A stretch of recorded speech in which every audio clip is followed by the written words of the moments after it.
Hello, everybody. Hello, YouTube. Hello, art history enthusiasts and visual culture aficionados. It's me again, Miss M, and I'm back with yet another video. Some more nonsense. I hope everybody's doing great. Today, I'm making this video really late at night, really early in the morning. And I just caught the urge to do a video. I was poking around, looking at some stuff, and I found some really interesting information when I was digging around my little magazines that I read, art magazines or what have you. And since this is a art history and visual culture channel, I'm subscribed to a good number of art journals and stuff like that. And every now and again I find some stuff. Today I just went poking around and I wanted to read some things. And I found a very, very interesting series of articles regarding some more fraud, foolery, fakery, fuckery, forgery, you name it. So it's going to be an art crime video. I think this is just going to be an announcement video that I'm going to do. I'm just going to do a little overview of it. It seems like a really big, interesting case.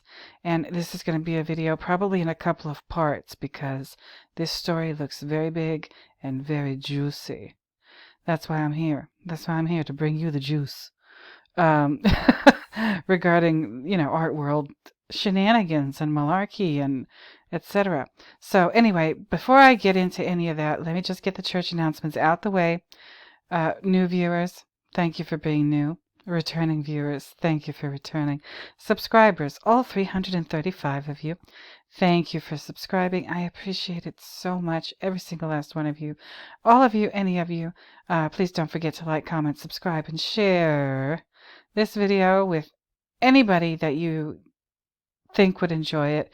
If you know somebody or a group of somebodies who would enjoy any of my nonsense here. And that's that. I'm at 335 subscribers.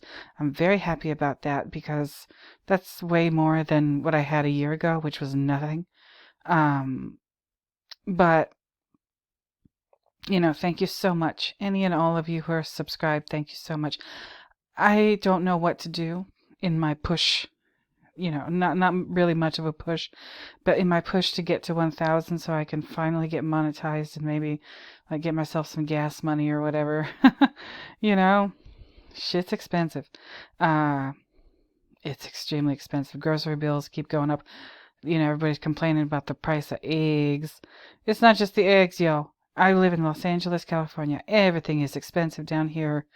I don't know where you live. I know a lot of you live outside of the United States. In other states, like I said, Illinois, the Midwest in general, Alaska, New Jersey, here, there, and everywhere. And I don't know what the prices are like where you live. We are still paying close to $5 a gallon for gas down here in beautiful, sunny paradise. Los Angeles, California. Oh, it's gonna rain again tomorrow, so you can go ahead and what's the word for it? You can go ahead and enjoy your little schadenfreude. For me, living down here in Southern California, it's gonna rain. It's gonna be a mess, another freaking mess. But I'm back. Like I said, I'm back with another video. I'm doing this today, this announcement for this 3-part series that I'm going to read to you. So for those of you who I know there's like a good number of you, I get this comment like semi-often, semi-regularly about how people just like listening to me talk. I don't know where y'all are coming from with that, why you enjoy listening to me talk, but thank you. I don't know how else to process that except to just say thank you politely and keep it moving. But if you do like listening to me talk, these upcoming videos where I'm going to be reading these articles on this scandal, You should enjoy them because I'm going to be doing a lot of talking. Anyway, let me get into it. What am I going to do these videos about? Well, I was poking around on Artnet news, okay? And I found this page, right? Which I don't know. Maybe I will link to it in the description. It don't matter. And they have this need to read section, and I've got this highlighted that what I clicked on. Need to read. Okay, interesting, interesting, interesting. This is like the muck and guck of the art world here. They've got, this is the one that caught my attention. It says, and I'll read this for those of you who enjoy listening to me read, Denver Art Museum scholar linked to disgraced dealer. And when I read this lead in, I don't know what to call this thing. Is it a headline? I don't know. But I read this and I said, okay, that sounds kind of interesting, but like I'm not sold yet. So I read some more. And then it says, more evidence is emerging about the role of the late donor and researcher Emma C. Bunker in a decades-long smuggling operation exposed by the Denver Post that saw looted Cambodian antiques enter the Denver Art Museum's collection. You know, since we're doing The Shining, maybe this is appropriate because The Shining takes place in Colorado, right? It appears Bunker worked with the disgraced dealer Douglas Latchford and actively helped falsify the provenance for certain works in her published books. Y'all, when I read all of this, late donor and researcher, Emma C. Bunker, and what she did, I said, oh, forget this. Well, you know what I really said. Forget this, forget these people. They're, oh my God, how dare they? So of course I clicked on this Denver Post link and it opened this, all right? The Denver Post, Colorado News. And here's the headline, right, of this 3-part series, you guys. It says here, 3-part special. This is going to be juicy as hell. I can't wait to read all of this to you. I haven't read it yet. I've just read, I saw it and I'm in the process of reading it. But when I saw this, I said, I must bring this to my viewers. I must bring this to my listeners, whoever might be interested in it. On my channel, who watches my channel, whoever watches my videos, you might be interested in it because this is juicy and this is another scandal. These are crimes. And apparently, this person who did it, Emma, she didn't have to answer for it because I guess she died before they had a chance. She had a chance to answer for it. Yeah. Okay. It's not good that somebody died. No, of course not. But the justice system in this country, how do people like her and what's her name from the Basquiat thing at the Orlando Museum in Florida, that woman, I forget, something Sagiz or more Sagiz, I don't know. The lady who did the same thing as this lady. She basically created for Basquiat, obviously forged Basquiat's. It's more or less at this point can't be denied that those 25 Basquiat paintings are fake. In the other videos that I did about the subject, go ahead and go through my video page here. You'll find them. It'll say Orlando Museum or whatever. You'll find them. And, that woman in the Orlando Museum case with the Basquiats basically did the same thing. She basically did what she was told. She wrote I don't know what it was, a paper, an essay, maybe like an exhibition catalog for the exhibition at the Orlando Museum. And she put her expertise. I don't know how she got that expertise, but she's supposed to be a Basquiat expert at a university, a professor, tenured professor, who basically lied and said that a bunch of fake paintings were real and original and genuine. And this is the reason why when I read this headline this year, okay, and then when I read this, it made my blood boil. It made me just terrifically angry. And it's just another example of how they're lying to us. Okay? These university people, these museum people, they're supposed to be institutions of learning. They're supposed to be there to help people, to educate people, to enrich people's lives. And here they are in Orlando, in Denver, whatever, lying their asses off, lying like a dog on a rug, um, saying that shit is authentic when it's not. Just because. Why? Greed.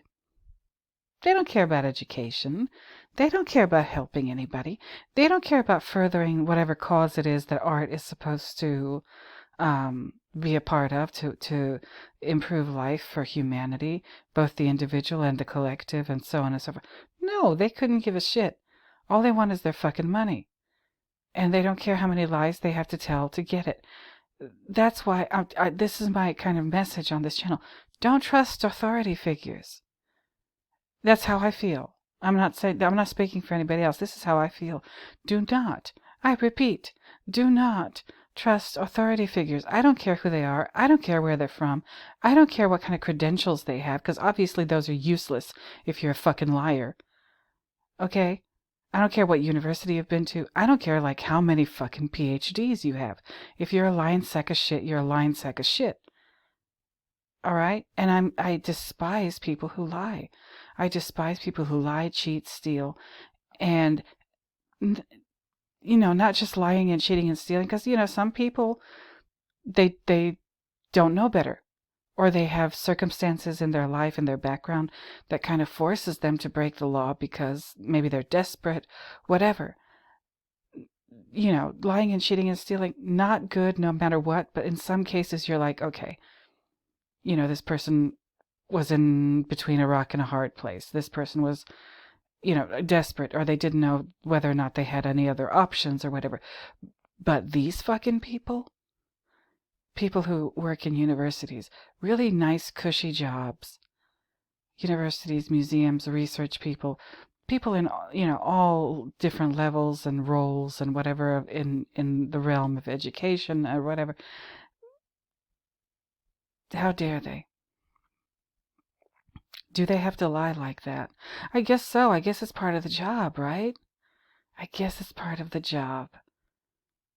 It's seeming like that more and more and more as I think about it and as time goes by. These last, 3 years? Especially ever since, COVID happened. It just seems like more and more scandals are being talked about and reported in the news. It seems like more people are getting hip to the ways that they're lying to us in every conceivable way, from every conceivable direction. Institutions that we trusted have failed us, have very seriously failed us and deceived us. And we're becoming more and more aware of that every day as time goes by. That's why, you guys, if you've wondered about it, if you're thinking about it, that's why I'm upset. One of the reasons why I'm obsessed with The Shining. Like I keep saying kind of over and over again in every video, especially the ones that deal with The Shining. I think Stanley was trying to teach us how to see through it. Stanley was doing whatever he could in his own role as, what he did for a living film director, to teach us how to spot the bullshit, how to spot the foolery, the fakery, the fuckery, the deception, I can't talk tonight, the deception, the manipulation, everything. Everything. And like while you're watching The Shining or Full Metal Jacket or any of his films, I think you can almost in the back of your mind, or like a little voice, that you can almost hear Stanley saying, "Are you paying attention?" And I'm referring to his movie, specifically The Shining. To me, it was always like kind of he was giving you a little test. Like with all these inconsistencies and the quote-unquote continuity errors or whatever, it's almost like Stanley is giving you a little quiz. And he's asking you, the viewer, are you paying attention? Do you notice that something that should be in this room isn't there anymore? And did you notice that I put it back a couple of minutes later? And did you notice all the other shit. And what does it all mean? And that's how I think that's how we have to approach life and everything that surrounds us. Be skeptical, ask questions. Don't be afraid of asking questions. That is your right as a human being. I don't care who you are. I don't care where you're from. I don't care what kind of background you have. That is your right and your duty as a human being to ask questions and be skeptical and, keep an eye on them because they're lying. They're lying. All of them. All of these people that we were taught to trust. Just a pack of liars. Terrible. So anyway, let me read this headline here. Looted, stolen relics, laundered art, and a Colorado scholar's role in the illicit antiquities trade. A 3-part special report from the Denver Post. Now, this initial thing was published last year, December 1st, 2022, by Sam Tabachnik. And this is updated January 11th of this year, 2023. Okay, so this is a photo of Prasatom in Kokher, Cambodia.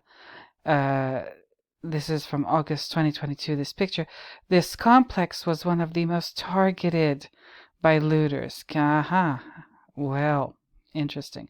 And it's such a damn shame that all of these cultures, like in these faraway cultures, countries on planet Earth, they've just taken their stuff, and nobody even said sorry.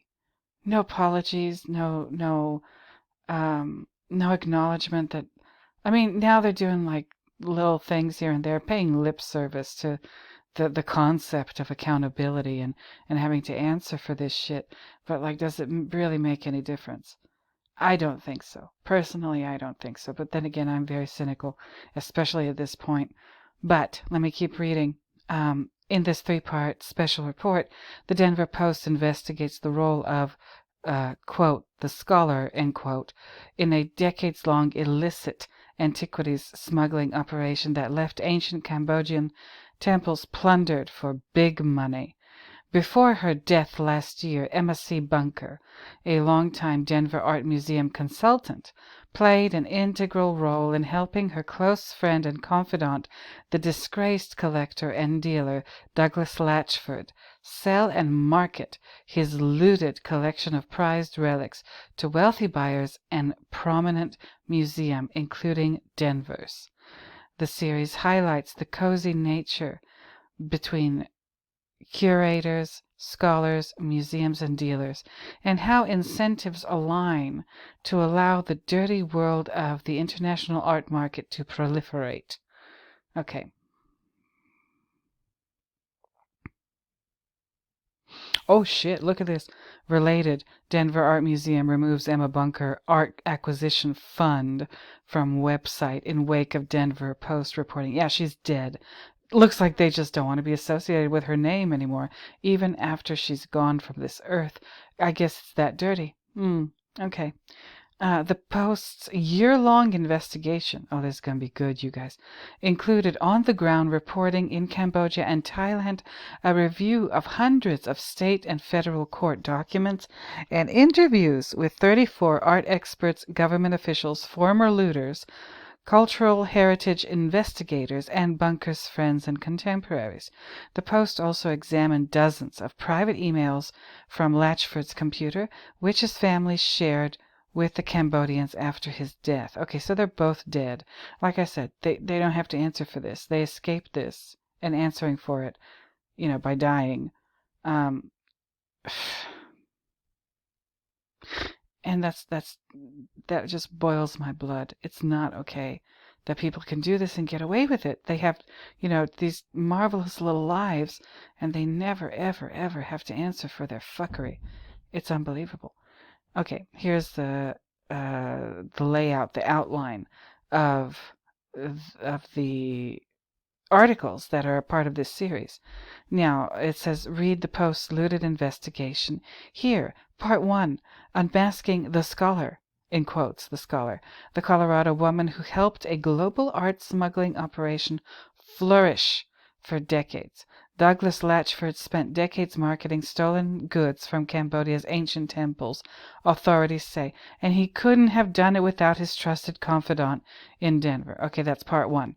Part two, how the Denver Art Museum became a laundromat. Ooh, that's quite a word. In quotes, laundromat for looted Asian relics. The second installment of the Post's three-part series on Bunker and the illicit antiquities trade focuses on the integral role of museums in legitimizing plundered art. And the curators, scholars, and dealers who make it possible. This, I mean, you guys, if this wasn't about art and antiquities, and you just swiped out, or swapped out, not swiped out, swapped out like art and antiquities for drugs, they might as well be writing about the Sinaloa cartel, or any of them really. There's a bunch. I think it's not just the Sinaloa, but there's like a bunch of them. If the subject matter of these articles and these situations that they're writing about wasn't art, and you didn't know what it was about, if they just blacked out the word art, they could very easily be talking about drugs or, human trafficking or God knows what else. Terrible things. And I'm not saying is that on the same level, is doing what this dirty stuff they've been doing with art and antiquities, is it on the same level as drugs or human trafficking or whatever other really serious criminal things? I don't know. I can't answer that question. But the fact that it looks so similar to, again, drug smuggling or whatever, that should tell us something. When things are looking visually similar, like how else are they similar? You gotta wonder, right? Anyway, the scholars and dealers who make it possible. Yeah, fuck them. Part 3. The global hunt for a secret cache of stolen Thai treasures runs through Denver. The little-known story of how pieces from the Prakhon Chai hoard made their way from the hands of impoverished villagers to galleries in the Denver Art Museum and other foreign collections, and the Colorado scholar who helped legitimize the relics. Helped legitimize. They might as well say lie. She lied. She lied, and she was not an accessory. I don't know if she was an accessory after the fact or whatever. I have no idea. But she was active. This is not somebody who didn't know what they were doing. This is not somebody who was bamboozled into helping these scummy looters or whatever. No, this person, this Emma woman, she was fully aware of her participation and her contributions to this. This is not somebody who was naive, right? Additional reading. I think I might read this one too. The Anatomy of an Art Heist, from looting ancient temples to selling million-dollar relics. Illicit antiquity networks generally operate in a similar fashion, whether they're in the Middle East, Southern Europe, or Southeast Asia. In this story, cultural crime experts and law enforcement officials break down how these organizations thrive and the key players who make them possible. That sounds juicy as well. So, yeah, I think I'm going to be reading that one as well. The problem, the Denver Post, just like so many other papers, they only give you a certain number of free articles. Is it every month? I don't know. And just by opening these links, I've already kind of spent that. So I've got this one open. Part 1, Unmasking the Scholar, the Colorado woman who helped a global art smuggling operation flourish for decades. An investigation into how MSC Bunker helped Douglas Latchford sell stolen Cambodian antiquities, not antiques, antiquities. So I've got this one open, and I've got the second part open, how the Denver Art Museum became a laundromat for stolen Asian relics. DAM recently returned 4 looted pieces to Cambodia. Oh, how nice of them. Oof. And now its Thai collection is under scrutiny. Well, okay. So I've got these two. Now, if I try to open part 3, I'm going to get hit with a paywall. Watch. Ooh. Yeah. Look, it looks okay right now, but no. You've reached your article limit. Limited time sale. 1 cent a day for 6 months.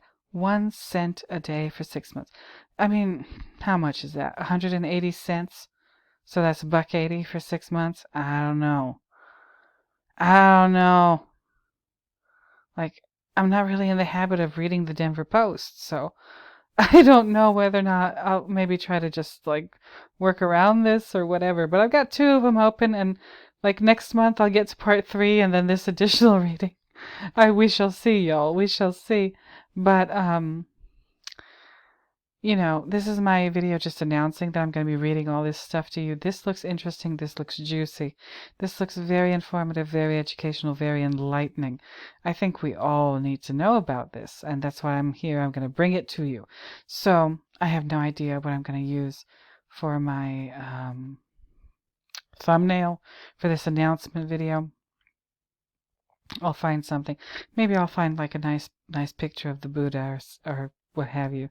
Maybe I'll just go to the Denver Art Museum and, steal one of their images, quote unquote. I'm not going to steal it. I'm going to give them credit.